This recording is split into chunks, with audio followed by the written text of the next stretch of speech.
एक माँ अपने बच्चों के लिए क्या कुछ नहीं करती, लेकिन ये कहानी है एक ऐसी माँ की जो हर रोज अपनी बेटी को एक रहस्यमयी दवाई देती थी।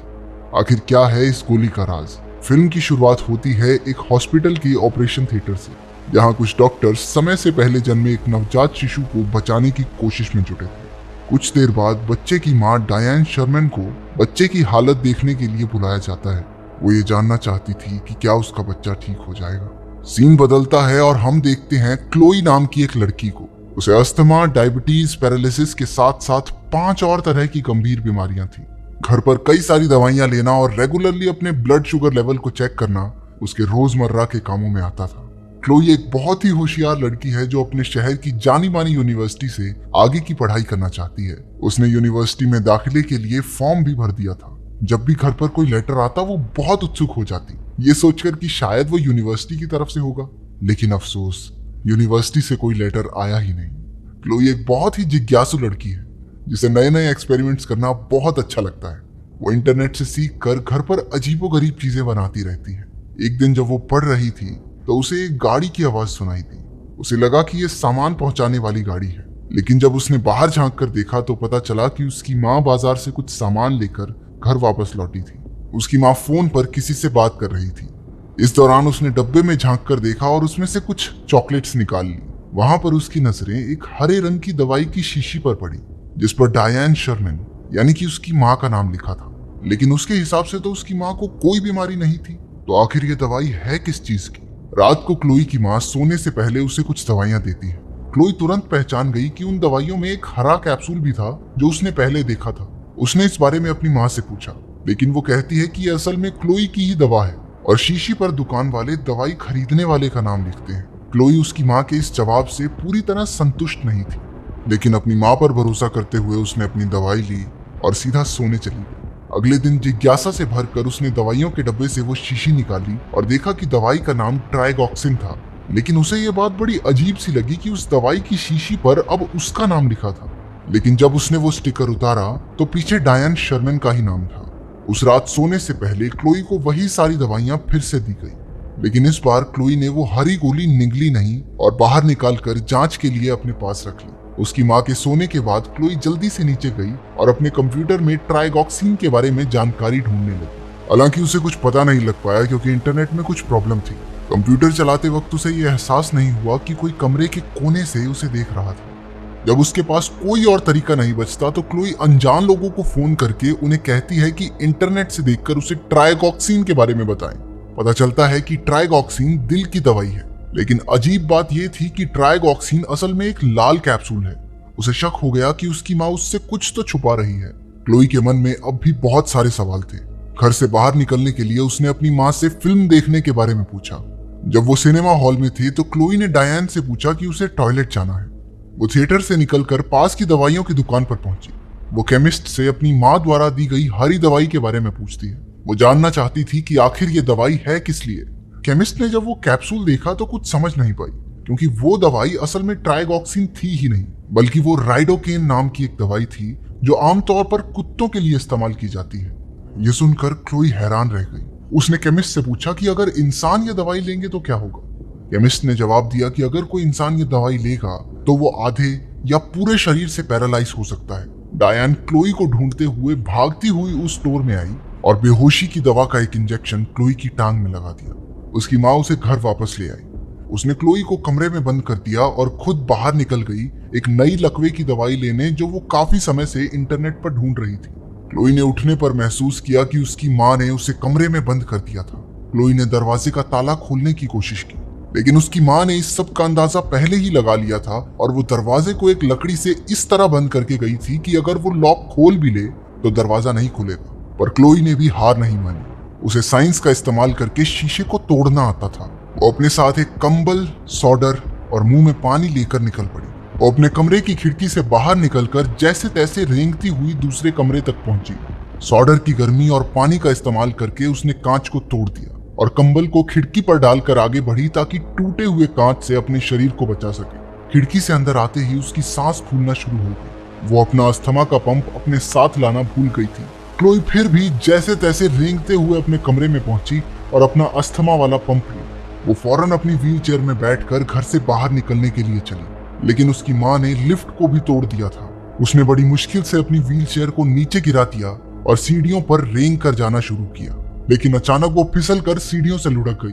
वो धम से जमीन पर गिरी। उसने महसूस किया कि वो अपने पैर का अंगूठा हिला पा रही थी, क्योंकि काफी समय से उसने अपनी माँ की दी हुई दवाई नहीं ली थी।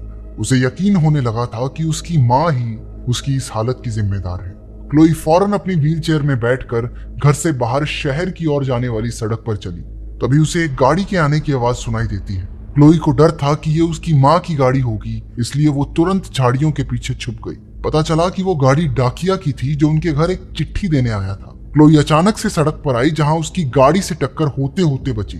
पोस्टमैन भागकर गाड़ी से बाहर आया और उसने क्लोई से पूछा कि वो ठीक तो है। क्लोई ने सिर्फ इतना कहा कि मेरी मदद करो। जब डाकिया उसकी मदद कर रहा था तब अचानक से उसकी माँ की गाड़ी उनके पास से गुजरी और उसने उन्हें देख लिया। डायन तुरंत पोस्टमैन के पास जाकर पूछने लगी कि क्लोई को क्या हुआ। वो अपनी बेटी को घर वापस ले जाना चाहती थी, लेकिन डाकिया उसे रोक देता है। वो कहता है कि क्लोई घर नहीं, पुलिस स्टेशन जाना चाहती है। डायन उसे धमकी देती है कि वो क्लोई का अपहरण करने के जुर्म में उसे पुलिस के हवाले कर देगी, लेकिन वहां पर फोन का सिग्नल ही नहीं था, तो डायन की सारी कोशिशें बेकार हो गई। वो ना चाहते हुए भी पोस्टमैन को क्लोई को अपने साथ ले जाने देती है, लेकिन इस शर्त पर कि वो भी साथ चलेगी। जब वो क्लोई को गाड़ी में बैठा रहा था तो डायन ने पीछे से आकर उसकी गर्दन में बेहोशी का इंजेक्शन घोंप दिया। उसने क्लोई के साथ भी यही किया। जब वो जागी तो उसने अपने आप को घर के तहखाने में बंद पाया। उसे वहां एक काला पदार्थ दिखा जो शायद उसकी माँ ने उसे पैरालाइज करने के लिए बनाया था। क्लोई वहां से बाहर नहीं निकल सकती थी क्योंकि डायन ने उसकी व्हील चेयर को जंजीर से बांध दिया था। क्लोई को वहां कुछ कागज दिखाई दिए। पता चलता है कि यूनिवर्सिटी से उसके एडमिशन के बारे में कई सारे खत आए थे, लेकिन उसकी माँ ने उन सबको उससे छिपाया। वो बहुत निराश हो गई। उसके सामने उसके बचपन की कई तस्वीरें आई जिनमें वो बिल्कुल तंदुरुस्त थी, उसके पैर बिल्कुल ठीक थे, वो चल सकती थी। इससे भी ज्यादा चौंका देने वाला कागज उसके हाथ लगा जिसमें एक बच्ची के मरने की जानकारी थी। बच्ची का नाम क्लोई था, जिसकी मौत जन्म के 2 घंटे बाद ही हो गई। वहां एक अखबार भी था जिसमें क्लोई की मौत के दिन ही उस अस्पताल से किसी बच्चे को चुराने की खबर लिखी थी। ये पढ़कर क्लोई को बहुत बड़ा झटका लगा। वो समझ गई थी कि वो डायन की असली बेटी नहीं है, वो तो वो बच्ची है जिसे डायन ने उसके माँ बाप से चुरा लिया था। फिर दिखाया जाता है कि डायन के बच्चे को डॉक्टर्स बचा नहीं पाए थे और इस वजह से डायन इतनी परेशान हो गई कि उसने अस्पताल से किसी और का बच्चा चुरा लिया। क्लोई ये सब पढ़ ही रही थी कि डायन तहखाने में आ गई। क्लोई ने उससे कहा कि वो उसकी असलियत जान चुकी है।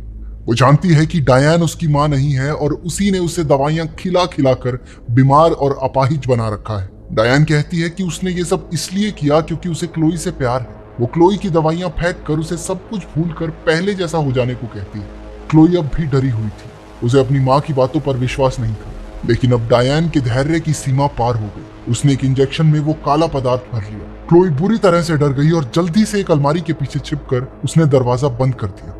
उसे वहां एक जहर की शीशी मिली। जैसे ही उसकी माँ ने दरवाजा खोला, क्लोई ने पूरी जहर की शीशी पी ली।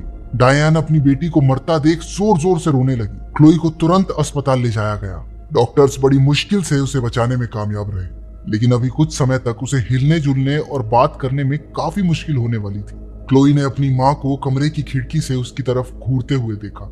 वो तुरंत नर्स को हेल्प बटन दबाकर अपनी मदद के लिए बुलाती है। वो कुछ बोल नहीं पा रही थी, इसलिए उसने नर्स को आंख से इशारा किया। नर्स ने उसे एक कागज और क्रायन दिया ताकि वो लिख कर अपनी बात बता सके। जब क्लोई कुछ लिख रही थी तभी अचानक से इमरजेंसी अलार्म बजने लगा। पता चलता है कि ये अलार्म असल में डायन ने नर्स का ध्यान भटकाने के लिए बजाया था। कुछ समय बाद डायन क्लोई के कमरे में दाखिल हुई और जल्दी से सभी उपकरणों को हटाकर उसे बाहर ले गई। जब नर्स क्लोई के कमरे में वापस आई तो उसने देखा कि वो वहां नहीं थी। नर्स ने क्लोई का लिखा हुआ कागज देखा जिस पर उसने लिखा था मॉम। नर्स ने जल्दी से अस्पताल की सिक्योरिटी को सूचना देकर क्लोई को ढूंढने के लिए कहा। डायन क्लोई को जबरदस्ती वहां से ले जा रही थी। अस्पताल से बाहर निकलते वक्त एस्केलेटर पर क्लोई की माँ उसकी व्हीलचेयर को हिला नहीं पाती क्योंकि असल में क्लोई ने अपनी टांगों को जकड़कर व्हीलचेयर को रोक दिया था। वो अपनी टांगों का इस्तेमाल कर पा रही थी। इतने में वहां अस्पताल के सिक्योरिटी गार्ड भी पहुंच गए। उन्होंने डायन को अपने हाथ ऊपर करने को कहा। उसने अपनी बंदूक उनकी तरफ तान कर कहा कि वो बस अपनी बेटी को घर वापस ले जाना चाहती है। उनमें से एक सुरक्षा कर्मी ने डायन पर गोली चला दी, जिसकी वजह से वो सीधी सीढ़ियों से नीचे गिर पड़ी। आखिरकार क्लोई को सही सलामत बचा लिया गया। इसके अगले सीन में 7 साल बाद पागलों के अस्पताल को दिखाया जाता है। क्लोई अब बड़ी हो चुकी थी, वो अपनी टांगे हिला पा रही थी, हालांकि अब भी ये उसके लिए एक संघर्ष था। वहां पर क्लोई डायन से मिलने आई थी। क्लोई उसे बताती है कि उसके असली परिवार के साथ उसकी जिंदगी बहुत अच्छी बीत रही है। उसके अब कई सारे दोस्त हैं और उसने अपनी पसंदीदा यूनिवर्सिटी से पढ़ाई भी पूरी कर ली। वो बताती है कि उसकी टांगे पहले से काफी बेहतर हैं, लेकिन ये इससे बेहतर हो पाएंगी या नहीं, ये कहा नहीं जा सकता। जाने से पहले वो अपने मुंह से कुछ बाहर निकालती है। ये वही कुत्तों की दवाई थी जो डायन उसे दिया करती थी। क्लोई ने बड़े प्यार से उससे कहा, माँ, मैं तुमसे बहुत प्यार करती हूँ, चलो अब मुंह खोलो। इस खौफनाक नजारे पर फिल्म खत्म। अगर कहानी पसंद आई तो वीडियो को लाइक कर देना और ऐसी अनोखी फिल्मों की कहानियां सुनते रहने के लिए सब्सक्राइब।